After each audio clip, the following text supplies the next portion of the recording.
kemampuan berpikir religius ini nanti berhubungan juga dengan persepsi kita tentang cara beragama yang ideal. Bagaimana ya baiknya kita menjalankan agama itu. Nah, itu nanti ada pola-pola. Dalam catatan saya ada namanya theological style, ada namanya philosophical style, ada namanya mystical style. Nah, ini penting kita pahami pola-pola ini ya, biar kita tidak cepat marah, cepat kaget, cepat wow kalau ada model yang berbeda-beda. Ada pola teologis. Pola teologis ini dalam beragama diawali dari percaya, dilanjutkan dengan memahami, dan diwujudkan dengan menjalankan. Ini pola teologis namanya. Sebenarnya sebelum teologis ada, cuma tidak saya sebut di sini karena ini berhubungan dengan religious thinking, jadi pola sebelumnya tidak saya sebut. Ada pola orang itu yang hanya percaya dan dijalankan dalam beragama. Pokoknya dikasih tahu ini loh yang harus dilakukan, dijalankan. Nah, itu gaya sebelumnya. Cuma di level religious thinking ini, berpikir agama itu pola paling awal itu modelnya pola teologis. Pola teologis itu orang percaya dulu, beriman dulu, meyakini dogma-dogma agama, ajaran-ajaran agama. Setelah itu dipahami, didalami ilmunya. Ini dasarnya apa, dalilnya apa, kemudian strategi mewujudkannya, menjalankannya seperti apa, dan lain sebagainya. Jadi setelah diimani, didalami, dipahami, baru kemudian dijalankan. Ini gaya teologis namanya. Jadi ilmunya dipakai, wawasannya dipakai, untuk akalnya dipakai untuk memahami apa yang sudah dipercaya sebelumnya. Baru setelah itu dijalankan. Ini gaya pertama, namanya theological style. Gaya kedua ini namanya philosophical style. Ini yang gaya filosofis.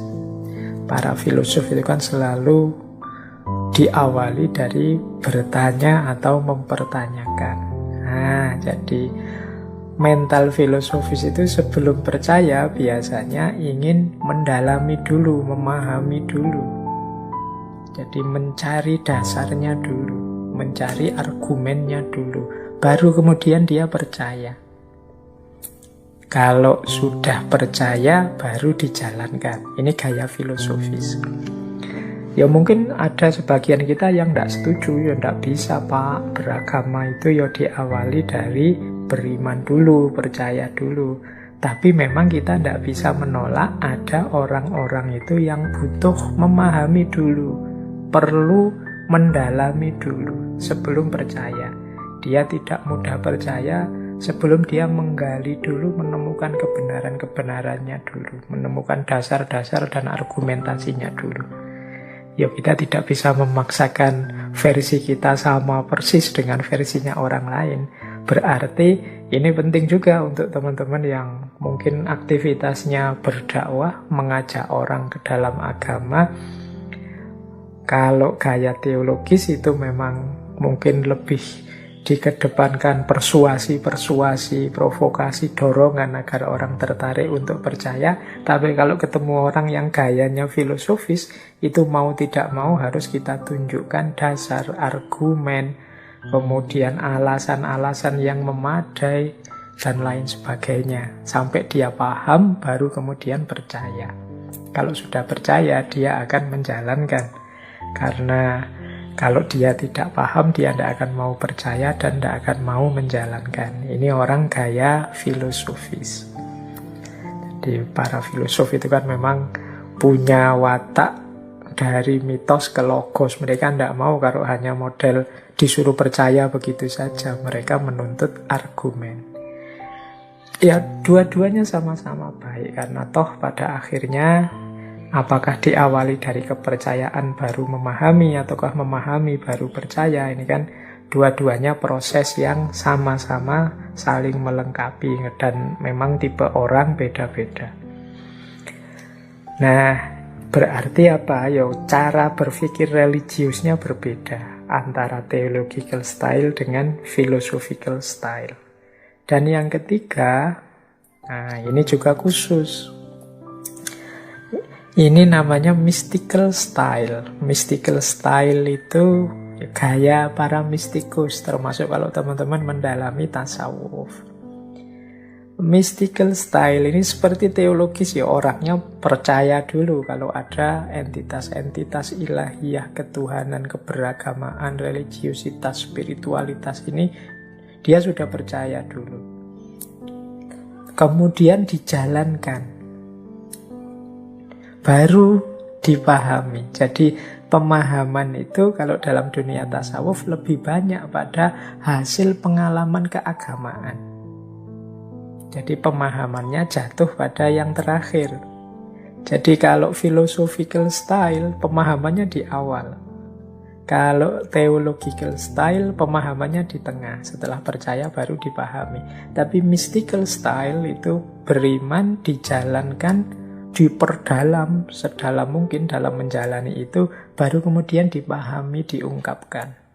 Jadi